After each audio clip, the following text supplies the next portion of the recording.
은혜를 나누겠습니다. 오늘 말씀 제목 다 같이 시작. 모퉁이 돌.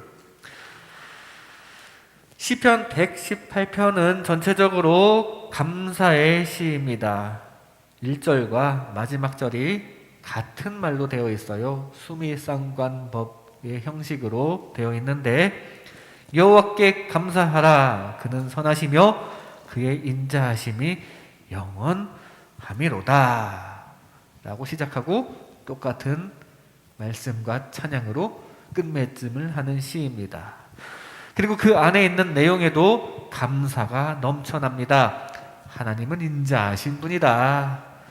하나님은 내 편이 되신다. 용서해 주시고 구원을 베풀어 주시니 이 얼마나 감사한가. 이런 감사의 고백이 가득한 시입니다. 이 시는 확실히 누가 썼는지, 저자가 누구인지가 명확하진 않습니다. 하지만 아마도 다윗이 썼을 것이다 라고 생각하는 그 의견이 중론을 이루고 있습니다. 만약에 그렇다면 오늘 이 말씀은 당시 다윗의 처지와도 연결이 됩니다. 당시 사울에 의해서 박해를 받았고, 그리고 그 다윗은 결국에는 이스라엘의 왕으로 세움받습니다. 사울에게는 버림받았지만 새로운 이스라엘 왕으로서 이스라엘의 초석이 되었고, 그것은 하나님께서 세우실 것이라는 믿음의 고백을 다윗이 하는 것이 됩니다. 그리고 이 구절을 우리 예수님께서도 자신에게 적용시키셨습니다. 사람들에 의해 버림받게 되겠지만 새로운 하나님 나라의 초석이 되실 것이고, 이 모든 것은 하나님께서 세우실 것이다 라는 예언의 말씀입니다. 그리고 그에 대해 감사하는 말씀입니다. 모퉁이돌이라는 찬양이 있습니다. 예수는 모퉁이돌, 죄인들을 위하여 하늘 영광 버리고 속죄주로 오셨네. 예수는 모퉁이 돌. 이런 내용의 찬양인데, 여기에 이 모퉁이 돌이 무엇입니까? 한 집에 주춧돌이 되는 돌이 모퉁이 돌입니다. 모퉁이라고 하면 무슨 구석진 곳, 후미진 곳을 연상하기가 쉬운데, 건축물에서 이 모퉁이가 사실 가장 중요한 부분입니다. 예를 들어 건축물이 사각형 모양이라면 이 네 모퉁이의 기둥의 주추가 되는 것이 그 집의 기초가 되기 때문입니다. 바로 거기에 있는 단단한 돌이 모퉁이 돌이에요. 예수님께서는 이 낮고 천한 세상으로 오셨고, 그리고 이 세상 안에서도 또 버림받으셨습니다. 마치 돌 하나가 덩그러니 버려진 것처럼 예수님께서는 버려지셨지만, 그 예수님께서 버려지신 그 자리가 주춧돌이 되어서 교회가 세워지고, 버려지신 그 자리에 하나님의 나라가 세워집니다. 그것을 의미하는 말이 바로 예수는 모퉁이의 돌이다 라는 표현입니다. 그래서 오늘 이 말씀을 예수님께서도 인용하셨어요. 복음서에서 이 이야기는 포도원의 농부의 비유에서 시작합니다. 포도원 안에는 악한 농부들이 있었는데, 그 악한 농부들은 이 예수님 시대의 바리새인들과 서기관들을 두고 하시는 말씀입니다. 또 대제사장들, 그런 사람을 두고 하시는 말씀인데, 이 비유 안에 농부들은 포도원 주인의 종들을 돌로 치는데, 그리고 죽이기도 하는데, 이 종들은 하나님의 선지자들을 의미합니다. 즉 세례 요한 같은 인물을 박해하는 것, 핍박하는 것을 의미합니다. 그리고 결국 포도원 주인의 아들까지도 죽이게 되는데, 이 아들이 바로 예수님을 뜻하는 포도원의 비유입니다. 그 말씀을 하시는데, 그러면서 예수님께서는 본인을 모퉁이 돌이라 하시면서 오늘 본문 말씀을 인용하십니다. 예수께서 이르시되 너희가 성경의 건축자들이 버린 돌이 모퉁이의 머릿돌이 되었나니 이것은 주로 말미암아 된 것이요 우리 눈에 기이하도다 함을 읽어본 일이 없느냐. 예수님께서는 이렇게 버려지셨어요. 그리고 그대로 교회의 첫 열매가 되십니다. 구원의 첫 단추가 되시고 우리를 하나님의 나라로 이끄시게 됩니다. 오늘 대강절을 맞이하여 우리에게 오시는 예수님을 한 번 더 생각해 봅니다. 모퉁이 돌이 바로 그 예수님을 잘 나타내고 있는데 이 시간 이 모퉁이 돌을 통해서 예수님을 생각하면서 우리를 위해 구원 사역을 베푸시는 그 주님께 더욱더 감사하는 저와 여러분 되시기를 바랍니다. 먼저 예수님께서는 버려지셨습니다. 오늘 본문 22절에 건축자가 버린 돌이 집 모퉁이의 머릿돌이 되었나니, 건축자가 버린 돌과 같이 예수님께서는 버려지셨습니다.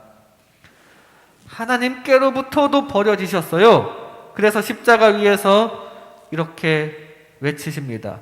엘리 엘리 라마 사박다니. 무슨 뜻입니까? 나의 하나님 어찌하여 나를 버리셨나이까. 하나님께 버려지셨다라는 이야기입니다. 그리고 사람들에게도 버림받으셨습니다. 이사야 53장 3절에 보니 그는 멸시를 받아 사람들에게 버림받았으며, 그렇게 예수님을 쫓아다니던 사람들이 예루살렘에 입성하실 때 종려나무 가지를 흔들면서 환호하던 그 군중들이 결국은 다 이렇게 외칩니다. 십자가에 못 박아라. 제대로 배신당하신 것입니다. 이렇게 예수님께서는 버려지셨어요. 예수님께서는 버려진 돌과 같으신 분입니다. 하나님께로부터도 일단 버려지셨고 사람들에게도 멸시를 받으셨습니다. 왜 버려지셨을까요?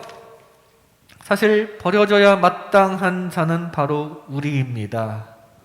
버려져야 마땅한 나를 위해서 대신 버려지신 것입니다.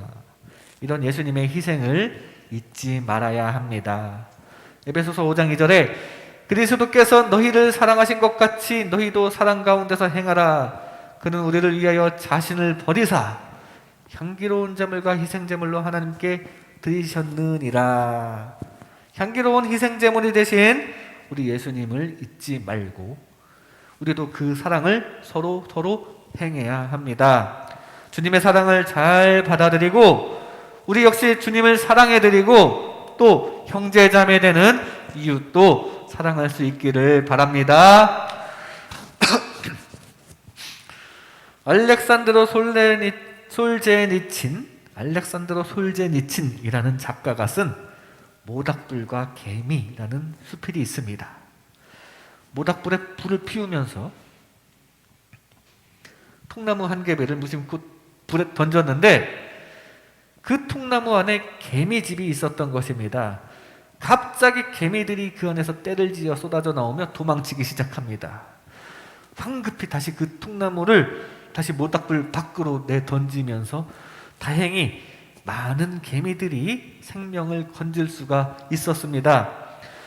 통나무는 서서히 불에 타겠지만 그래도 모닥불 속은 아니기 때문에 개미들이 충분히 도망칠 수 있을 것이라 생각하게 됐습니다. 그런데 이상한 일이 벌어집니다. 개미들은 아직 불씨가 남아있는 그 통나무 둘레를 빙글빙글 돌다가 그 불씨 속으로 기어 들어가기 시작합니다. 그리고 들어가서 죽습니다.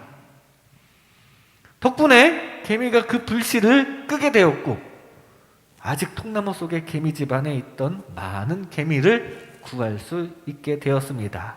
개미는 이렇게 희생 본능이 있는 동물이라고 합니다. 평소에도 열심히 협동하면서 일을 잘하는 종족이죠. 이 개미의 희생을 통해 우리는 예수님의 희생을 볼 수 있습니다. 불 속으로 뛰어든 개미처럼 우리 모두의 구원길을 내어주셨습니다. 그렇게 버려지기를 마다하지 않으신 예수님의 희생을 늘 생각하며 감사하는 저와 여러분 되시기를 바랍니다. 예수님께서는 버려지셨습니다. 다음으로 예수님께서는 교회의 첫 열매가 되셨습니다. 교회의 첫 열매가 되셨습니다. 마찬가지로 22절에 이렇게 증거합니다. 건축자가 버린 돌이 집 모퉁이의 머릿돌이 되었나니. 버려지셨지만 예수님께서는 모퉁이의 머릿돌, 즉 첫 돌이 되신 것입니다. 즉 예수님께서 모퉁이의 머릿돌이 되셨다는 말씀은 버려지셨지만 가장 중요한 존재가 되셨다라는 뜻이 됩니다. 이 가장 중요한 존재, 즉 하나님 나라의 초석이 되신 것입니다. 이렇게 예수님께서는 가장 중요한 하나님 나라의 초석이 되십니다. 왜냐하면 그 예수님을 통해서 하나님 나라를 얻을 수 있기 때문입니다. 예수님께서 놓아주신 다리를 건너 하나님 나라의 영광을 얻을 수 있기 때문입니다. 다른 길은 없습니다. 오직 우리의 길이 되시는 예수님을 통해 하나님과 가까워지시기를 바랍니다. 에베소서 2장 20절에 너희는 사도들과 선지자들의 터 위에 세우심을 입은 자라. 그리스도 예수께서 친히 모퉁이 돌이 되셨느니라 라고 증거합니다. 예수님께서 구원의 터가 되시고 그 예수님을 통해서 참된 교회가 이루어지고 있습니다. 예수님을 통해서 저 하나님의 나라가 건설되고 있습니다. 그 예수님을 통해서, 그 예수님을 믿는 믿음을 통해서 하나님의 나라에서 주님의 사랑을 가득 받으시기 바랍니다. 골고다 언덕 위에 십자가의 한편 강도는 예수님을 구원주 메시아로 믿었습니다. 당신의 나라에 임하실 때 나를 생각하소서. 진실로 너에게 이르노니 오늘 내가 나와 함께 있으리라. 예수님께서 바로 구원을 약속하셨습니다. 바로 이 예수님을 통해서 구원을 얻은 것입니다. 이 한편 강도에게는 구원의 통로인 예수님께서 바로 옆에 있었기 때문에 행운이었죠. 이 강도에게는 행운이었습니다. 우리도 마찬가지입니다. 우리도 바로 옆에 예수님이 계세요. 지금도 바로 옆에 예수님이 계십니다. 마음으로 예수님을 믿고 받아들여 예수님께서 첫 단추가 되신, 예수님께서 초석이 되신 그 구원의 반열에 들어가시기 바랍니다. 대제사장과 서기관들은 그렇지 않았습니다. 그들도 예수님과 가까울 수 있었음에도 불구하고, 동시대에 살아있었음에도 불구하고, 심지어 그 이스라엘을 찾아오셨던 예수님을, 그 예수 모퉁이 돌을 갖다 버렸습니다. 예루살렘 밖으로 끌고 가서 골고다 언덕에 갖다 버렸습니다. 자신들의 욕심을 이루느라고, 자기들의 지위가 흔들리는 것이 겁나서, 싫어서. 그래서 구원의 길이 되시는 예수님을 갖다 버립니다. 우리도 욕심으로 인해서 믿음을 저버리고 주님을 갖다 버리는 일이 없어야 할 줄로 믿습니다. 늘 성령님의 도우심을 통해 큰 믿음 안에 있기를 바랍니다. 우리는 그 버려지신 예수 십자가 대속을 믿는 믿음으로 다시 새로운 교회의 기둥을 삼고 그 은혜 안에서 구원을 받게 됩니다. 웨슬레가 선교 여행하느라 바다를 항해하던 중에 폭풍 후에 배가 흔들립니다. 저기 모라비안 성도들은 보니까 마음이 평온한데 웨슬리 자기 자신은 안 그렇습니다. 지금 죽어도 구원받는다는 확신이 저 사람한테는 있는 것 같고 나한테는 없는 것 같고, 웨슬레는 자기 자신이 이룬 선행이 모자라다라는 생각밖에 없었습니다. 내가 지금 죽으면 구원을 받을 수 있을까? 이렇게 착한 일도 못했는데. 그런 불안함만 가득하였다고 합니다. 그러다가 결국은 깨닫게 됩니다. 아, 오직 믿음으로 구원을 얻는 것이로구나. 믿음으로 구원을 얻는다는 것을 깨달았어요. 이후 올더스케이트 거리의 한 교회에서 성령님을 만나고 오직 믿음으로 구원을 얻는 확신을 얻게 되었습니다. 우리도 그 오직 믿음으로 그 구원의 초석이 되신 모퉁이 돌이 되신 예수님을 믿는 믿음으로 구원의 반열에 들어갈 수 있습니다. 그리고 그 믿음이 굳세어지기 위해서 성령님의 도우심이 필요합니다. 그리고 지금도 그 성령님께서는 열심히 일하십니다. 지금 우리가 이렇게 예배하게 도와주시는 분도 성령님이십니다. 우리가 쉬지 않고 기도하게 해주시는 분도 성령님이세요. 바라기는 그 성령님의 동행이 영원하시기를 바랍니다. 그리고 그 성령님의 도우심으로 버려지신 예수님께서 이루어지시는 그 구원길에 동참할 수 있음에 늘 감사하시기를 바랍니다. 예수님께서는 교회의 첫 열매가 되셨습니다. 그 예수님을 믿어야 합니다. 마지막으로 예수님은 하나님께서 세워주셨습니다. 오늘 본문 23절에 이는 여호와께서 행하신 것이요 우리 눈에 기이한 바로다. 여호와께서 하나님께서 행하신 것이라고 증거합니다. 버려진 돌이 가장 중요한 기초가 되는 돌이 되도록 섭리하시는 분은 바로 우리 하나님이라는 사실입니다. 이렇게 구원은 하나님께서 계획하신 큰 은혜입니다. 그 버려진 돌이 구원의 초석이 되게 하시고 우리가 그 예수님을 믿는 믿음으로 구원의 반열에 들어가게 섭리하시는 그것은 다 우리 하나님께서 계획하신 큰 은혜라는 사실입니다. 왜냐하면 하나님은 사랑이 많으신 분이시고 주님께서 만드신 우리 인류 모두가 이대로 죄 때문에 멸망하는 것을 그냥 보고 계실 수는 없으셨습니다. 그리고 또한 공의로우신 분이기 때문에 그냥 무조건 살려주실 수도 없으셨어요. 우리가 죄를 그대로 가지고 하나님 나라에 동참할 수는 없는 것이었습니다. 만약에 그렇게 된다면 하나님의 나라에 죄가 들어가서 오염됩니다. 지금 오미크론에 오염되고 있는 것처럼 진정한 성역인 하나님의 나라에 죄로 인해서 오염되면 걷잡을 수 없는 상황이 발생합니다. 거긴 죄를 드릴 수가 없으셨습니다.